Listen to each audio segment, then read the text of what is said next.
Over the mountain and through the hills to Mom's house we go. The Subaru knows the way where we will stay, o'er the bright and drifting snow. Well, hi guys. Today I'd like to talk about vehicle pre-tripping or pre-trip checking. And it's a good idea before you head out for the holidays or as you're heading out in your RVs, heading south to Arizona or points far and wide.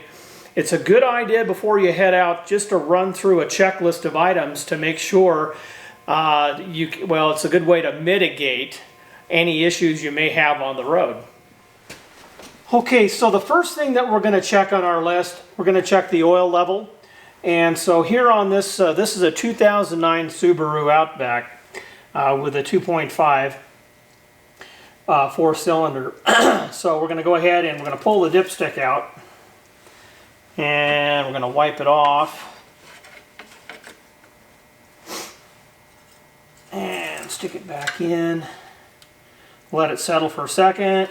Pull it back out.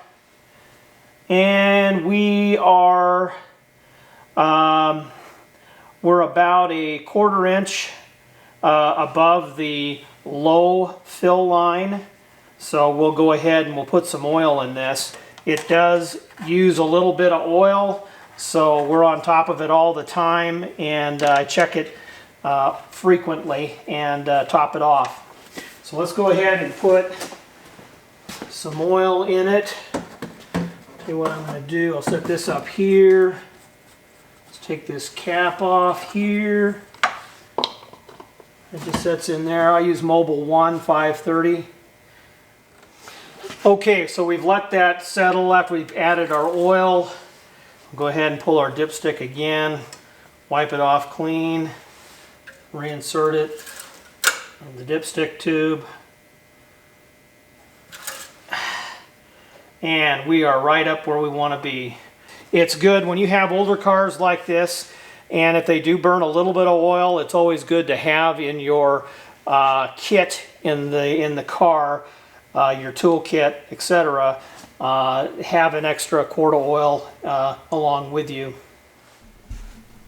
Okay, so we're checking our coolant level, and I use a flashlight to do that, and I hope you guys can see this is the upper level here.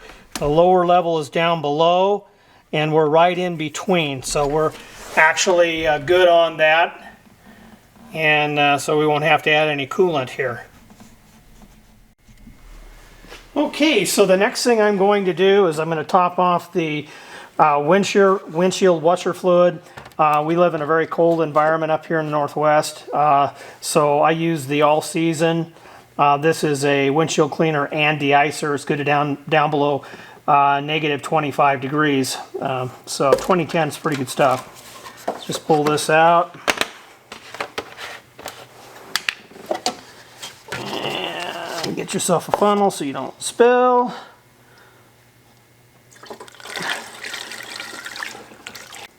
Okay, so we top that off. Okay, so the next thing we want to check our batteries. And so check your battery. This is a new battery I got last summer. Look at your terminals, see if there's any corrosion on them. If there is, you'll want to mix up a mixture of 1 cup of water and 4 tablespoons of baking soda, and just stir it up real good and pour it over the top of each of the terminals that have the corrosion on them, and it will actually, I mean, it'll you see the reaction will really bubble up and everything, and it'll take that corrosion off of there. Make sure you have your caps in place on your battery so you don't get any of that mix down inside the battery. Anyhow, and then when you're done, just what I do is I just take a garden hose and just blast that all off there clean. When I put this battery on, I bought these little felt battery terminal anti-corrosion pads, and they just pop right over each of the posts. Of course, obviously red for positive, green for negative. That just keeps the corrosion from forming. Okay, so then the next thing you'll want to do on your battery is check your cells in the battery and make sure that they're topped off with distilled water. Don't use tap water, don't use well water, use distilled water, and just top those off. Okay, the next thing to check is the brake master cylinder, and you want to make sure you've got enough brake fluid in here. There's a minimum line here, right where my finger's at. There's a max line up here, and we're right in between the two of them, so we're in good shape there. Okay, in the next area you want to check your drive belts. These are serpentine belts, and you want to make sure that they're on there snug, so the deflection is proper. If there's any cracking, you'll want to replace those belts. Okay, and the next thing we're going to check is right down here. Now, on a lot of new cars, they don't have a way to check your transmission fluid. They've done away with the dipsticks because they don't want people messing with the transmissions. And so you have to take them into the dealer to have your automatic transmission fluids checked. But on the Subaru here, I've got a dipstick, so we'll pull it out. We'll check this with the engine running. You want to take your vehicle out and drive it for, probably 5 miles. Just drive it, get the fluid really hot, and then bring it back in the shop or just on a level surface. You want to set your parking brake, and you want the engine to be at idle and the transmission in neutral. Okay, the next thing we want to check here is the power steering reservoir. And right here we have our increments of, this is the cold right here. This is the cold level minimum. And this is, we're right at the hot minimum. And so I'm going to add a little bit of fluid to that. All right, so we'll pop this cap off of here. Check your fluids that are dictated in your owner's manual and follow the recommendations in that owner's manual by the manufacturer closely. So let's go ahead and add a little in here. We'll bring it up. There we go. Now we're up to the full mark. Okay. Okay, let's get in here. First thing we'll check is going to be our Trouble on the Road kit. I carry both an SAE socket set, and I also carry a metric socket set. Carry a ball peen hammer. Carry a tire inflator. Carry some channel locks. And some vice grips.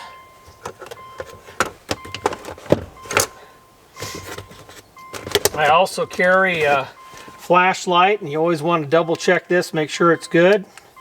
It is. Little snap-on flashlight, that's a good little flashlight. Always like to have some bug spray. Pretty much in every kit I've got bug spray because we've got a lot of bugs here in the spring and summertime in Central Oregon. Some screwdrivers, some hand warmers and toe warmers,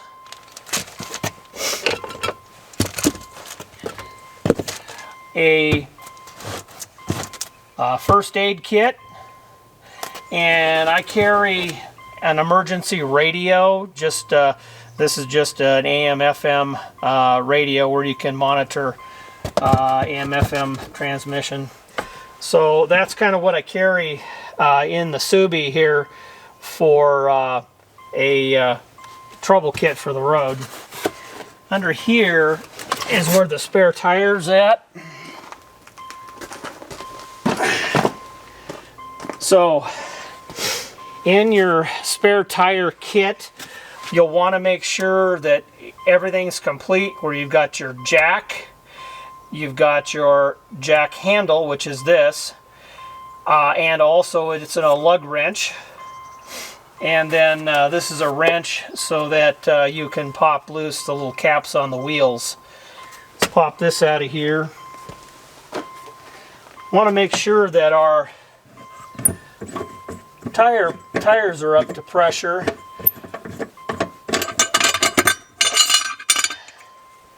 This little guy here needs to be to 60 psi.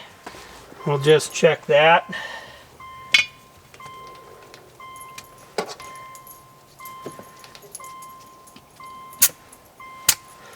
And we are good. Okay, the next thing that you'll want to check now is going to be your tire pressure. And the tire pressure on the Subaru, it's 30 on the back and 32 on the fronts. So we'll go ahead, we'll just pull our valve cap off. Check that. We're right at 30 psi. So now I'll go ahead and proceed around the other three corners of the car and check those tires and make sure we're up to pressure there. The way you can find out what the correct pressure is for the tires on your car, look on the doorpost of the driver's side, and right there there'll be a emblem that has your tire pressures listed right on that. If you have any other questions beyond that, call your tire dealer, or you can check in your owner's manual just as well. Okay, as you're going around each of the tires and checking your tire inflation, at that same time you'll want to just give a visual inspection of your tire, making sure that there is no cracking in the sidewall at all. And check your tread depth, make sure your tires aren't worn out. If they are, you'll have to get some new tires. And make sure the tires are suitable for the conditions that you're anticipating encountering. You know, we're going to be traveling through snow, so we've got some good Toyo snow tires here. Okay, so the next thing that we'll do here is we'll pop our wipers up here, and then we'll just take a cloth, clean cloth, and we'll just wipe the surface that contacts the windshield. We'll wipe it down so it's clean. See, we got a little dirt off them.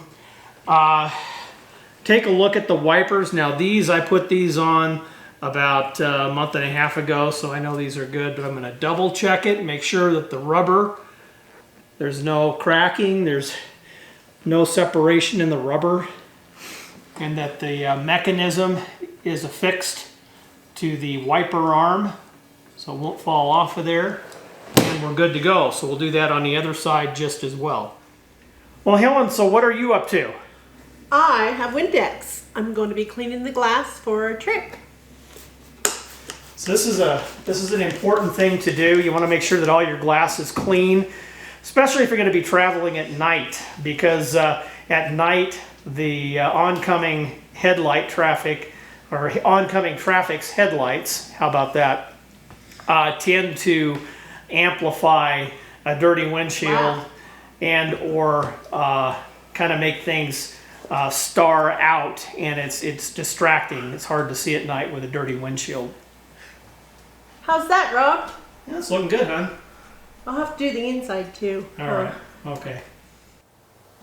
Well, this is Explorer 867. I hope you've enjoyed the video today. I hope it gets you prepared for your travels wherever you're headed. And if you like the video, give us a thumbs up. Click on the subscribe button and ring the bell, and you'll get the latest content from the channel as I release it. And pass this around your social media. Let other people know about the channel. And I look forward to seeing you in the great outdoors.